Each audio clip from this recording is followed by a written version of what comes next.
किशनपुर नामक एक छोटे से गांव में हरिया, उसकी पत्नी और उनके 2 लड़के रहते थे। हरिया के दोनों लड़के जुड़वा थे और दोनों शक्ल सूरत में हमशक्ल थे। जो कोई भी व्यक्ति उनको देखता तो वो पहचान नहीं पाता कौन रामू कौन राजू है इन दोनों में से। एक शाम हरिया अपनी पत्नी से बोलता है, अब तो बुढ़ापा आ गया और अब पहले जैसे हाथ पैर भी नहीं चलते। हाँ, अब आपकी और मेरी उम्र हो गई है, अब मुझसे भी घर का काम नहीं होता। क्यों ना रामू और राजू के लिए सुंदर लड़कियां देखकर उनकी शादी कर दी जाए। हाँ भाग्यवान, तू बोल तो सही रही है, लेकिन मुझे रामू की फिक्र है क्योंकि उसे काम में आलस आता है और वह कैसे अपना गुजारा कर पाएगा। बातें करते करते दोनों सो जाते हैं।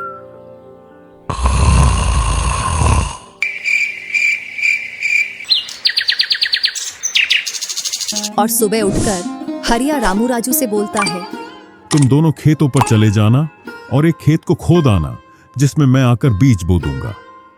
और आज मैं अपने दोस्त से मिलने के लिए पास ही के गांव में जा रहा हूं। 2 दिन में लौट कर आऊंगा। हरिया तैयार होकर दूसरे गांव की ओर निकल जाता है और रामू राजू भी खेतों की ओर चल देते हैं। दोनों खेतों में जाकर काम करने लग जाते हैं। रामू ठहरा कामचोर। वह थोड़ी देर काम करने के बाद एक पेड़ की छांव में जाकर लेट जाता है। इधर राजू को सुबह से शाम हो जाती है और वह आधा खेत खोद देता है।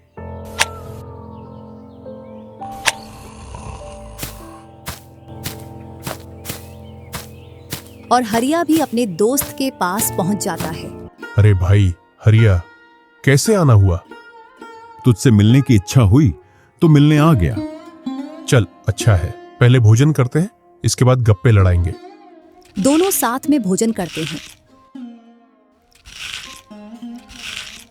हाँ भाई हरिया, सुना, सब कुशल मंगल? हाँ भाई, सब कुछ कुशल मंगल है। अब तो तेरे दोनों लड़के शादी के लायक हो गए होंगे। हाँ, दोनों शादी के लायक हो गए हैं और खासकर मैं तेरे पास इसीलिए आया हूं कि कहीं दोनों लड़कों के लिए लड़कियां देख आऊं। वैसे अपनी भी 2 बेटी हैं और दोनों खूब होशियार और चंचल है। अब दोनों की भी उम्र शादी के लायक हो गई है। अगर तुझे कोई एतराज ना हो तो क्यों ना इस दोस्ती को रिश्तेदारी में बदल दी जाए। इतना सुन हरिया बड़ा खुश होता है। जब वह दोनों लड़कियों को देखता है तो दोनों बहुत ही सुंदर थीं।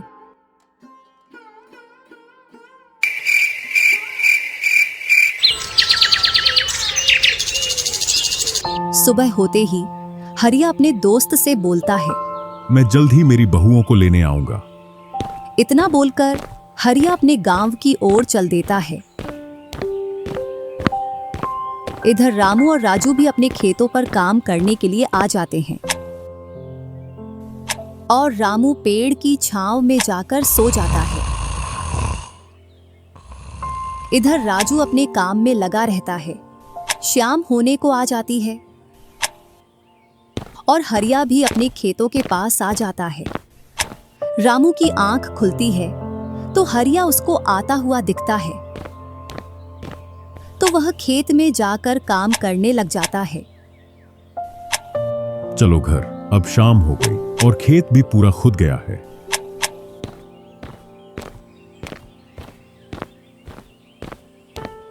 तीनों साथ में घर पहुंच जाते हैं। हरिया अपनी पत्नी और दोनों लड़कों को बताता है कि वह इन दोनों की सगाई पक्की कराया हूं।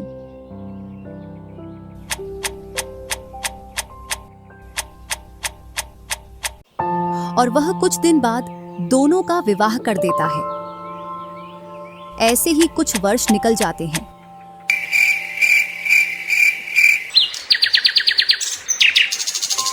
हरिया और उसकी पत्नी का स्वर्गवास हो जाता है और दोनों भाई जमीन और घर का बंटवारा कर लेते हैं। रामू अपने आलसी पने की वजह से खेतों में काम करने नहीं जाता और दिन भर घर में ही पड़ा रहता। इधर राजू अपने खेतों में दिन रात मेहनत करता है, जिससे रामू और राजू की फसलों में अंतर स्पष्ट दिखाई देता है। एक दिन रामू राजू से बोलता है, तूने अच्छा खेत रख लिया और मुझे यह खराब खेत दे दिया। जिससे तेरी फसल अच्छी हो रही है और मेरी फसल कमजोर। कोई ना, अगली फसल पर खेत बदल लेंगे।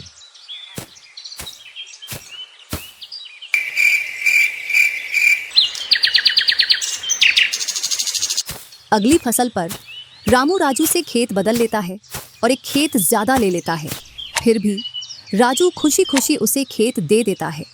राजू के हिस्से में जो खेत थे उनमें फिर से वह दिन रात मेहनत करता। इधर रामू कभी काम करता तो कभी काम नहीं करता।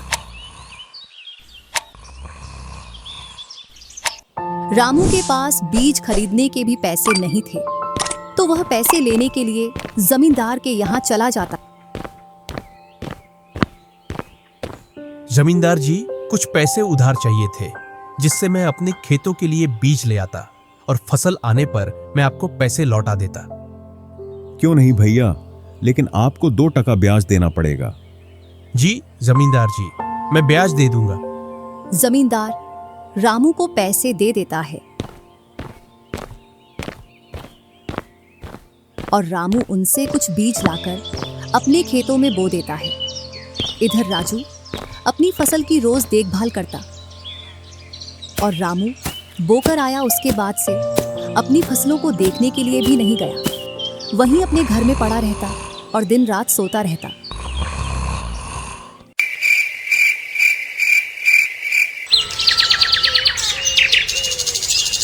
एक दिन जब फसल पकने का समय आया तो वह अपनी फसल देखने के लिए खेतों पर गया और फसल देखकर बोला, अरे इतनी कमजोर फसल!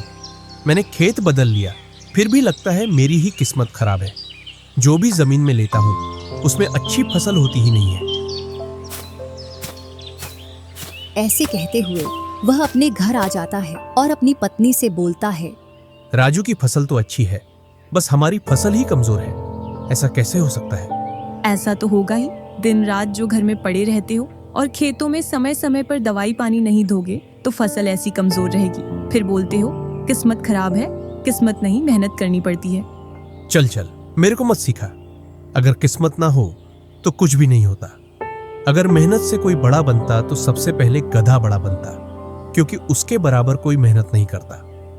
और जो मजा जिंदगी में सोने में है वह मजा और किसी चीज में नहीं। बस इनको तो सुला दो, सोने के अलावा और कोई काम ही नहीं है।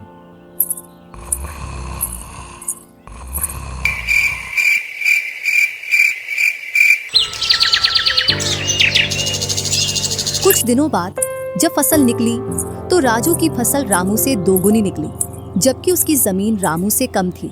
रामू फसल को देखकर बोलता है, इस फसल को बेच कर आऊं या खाने के लिए रखूं? इधर जमींदार जी को भी पैसे देने हैं। अब इतनी सी फसल से कैसे काम चलेगा पता नहीं।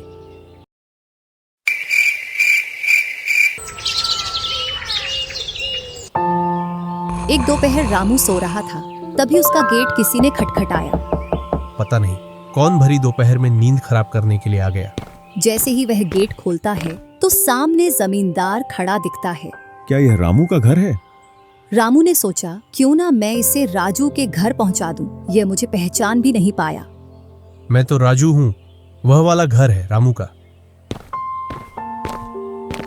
जमींदार सामने वाले घर पर जाकर गेट को खटखटाने लगता है।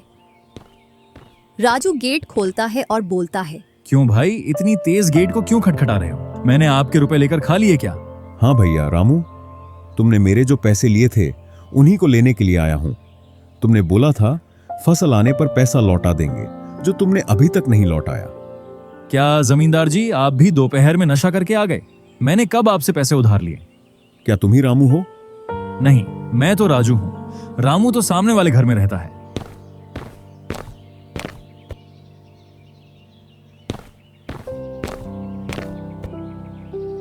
भरी दोपहरी में जमींदार का सर चकरा जाता है और वह अपने घर चला आता है और घर पहुंचकर मुनीम से बोलता है, ऐसा लगता है मुझे कि जो पैसे रामू के दिए थे वह पैसे अब लौट कर नहीं आने वाले। क्यों, ऐसा क्या हुआ जो पैसे वापस नहीं आ रहे हैं? रामू और उसका भाई दोनों हमशक्ल हैं और दोनों बोल रहे हैं कि रामू वह है, रामू वह है। और उन दोनों ने दोपहर भर मुझे इस घर से उसे घर दौड़ाया। जमींदार जी, पैसे निकालने की मेरे पास एक स्कीम है। बोलो कौन सी स्कीम है? मुनीम जमींदार जी के कान में पूरी स्कीम बताता है।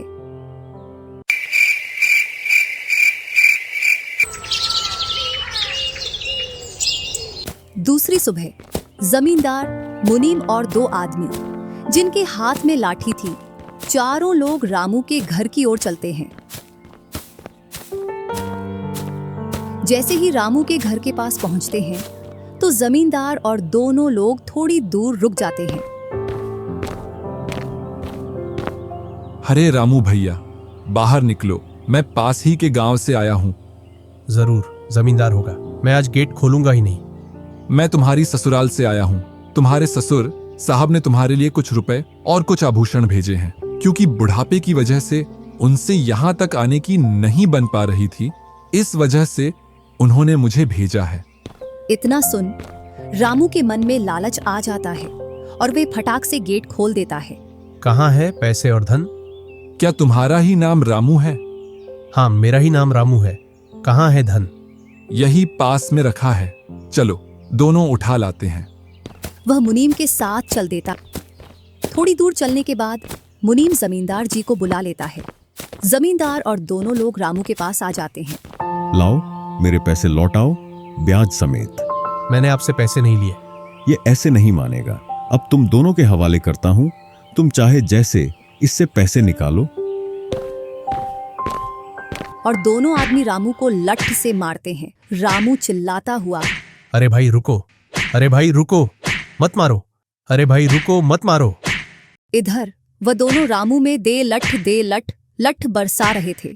तभी राजू गेट खोलकर देखता है तो रामू पर कुछ लोग लठ से वार कर रहे थे। तो वह दौड़कर उनके पास आता है और बोलता है, अरे भाई रुको। इस रामू ने आज से 5 महीने पहले मुझसे पैसे लिए थे। जब लौटाने की बारी आई तो बहाने कर रहा था। कितने पैसे हैं? 2000। रुको मैं लाता हूं।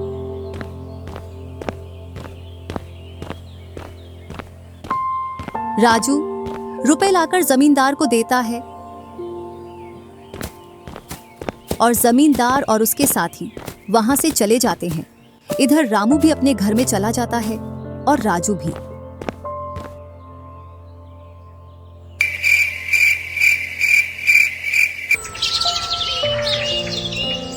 कुछ दिनों बाद दोनों भाई अपना अपना खेत खोदने के लिए खेतों पर पहुंच जाते हैं। इधर खेत खोदते खोदते राजू दौड़ते हुए रामू के पास आता है और बोलता है, देखो मुझे खेत में क्या मिला है। राजू के हाथ में हीरा देखकर रामू के मन में लालच आ जाता है और वह मन ही मन सोचता है, इसके खेत में तो और भी हीरा हो सकते हैं। क्यों ना मैं इसको मेरा वाला खेत दे दूं और इसका खेत में रख लूं, जिससे मेरे पास भी बहुत सारे हीरे हो जाएंगे। मैं क्या बोल रहा था, क्यों ना तू मेरे वाले खेत पर फसल कर ले और मैं तेरे वाले पर। इतने दिनों से तू कम जगह पर कर रहा था। और रामू राजू वाले हिस्से को खोदने लग जाता है।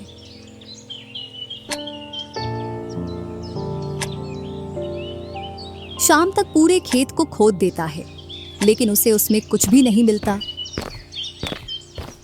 और थका हारा घर पहुंच जाता है। आज पूरा खेत खोद दिया, लेकिन फिर भी एक हीरा नहीं मिला, जबकि राजू ने खेत का एक कोना खोदा था, उसमें ही उसे एक हीरा मिल गया। अच्छा, आप अगर ऐसे ही मेहनत करते रहे तो एक दिन आपको भी बहुत सारे हीरे मिलेंगे। बातों ही बातों में रामू की नींद लग जाती है।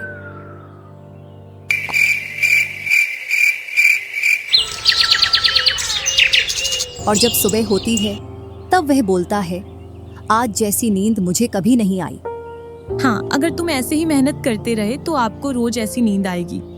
और रामू उसे वर्ष राजू की तरह अपने खेतों में मेहनत करता है और दोनों की फसलें बराबर निकलती हैं, जिससे रामू के चेहरे पर अलग ही चमक दिखती है। एक दिन चारों लोग साथ में बैठकर खाना खा रहे थे। क्या सच में उस दिन खेत में से हीरा निकला था? हाँ भैया, निकला था ना। जो आज आपके घर में, उसकी वजह से कई सारे हीरे रखे हैं। इतने में ही रामू की पत्नी बोलती है, वह तो नकली था, आपसे काम करवाने के लिए। इसी प्रकार बातें करते करते चारों लोग अपने अपने घरों में जाकर सो जाते हैं।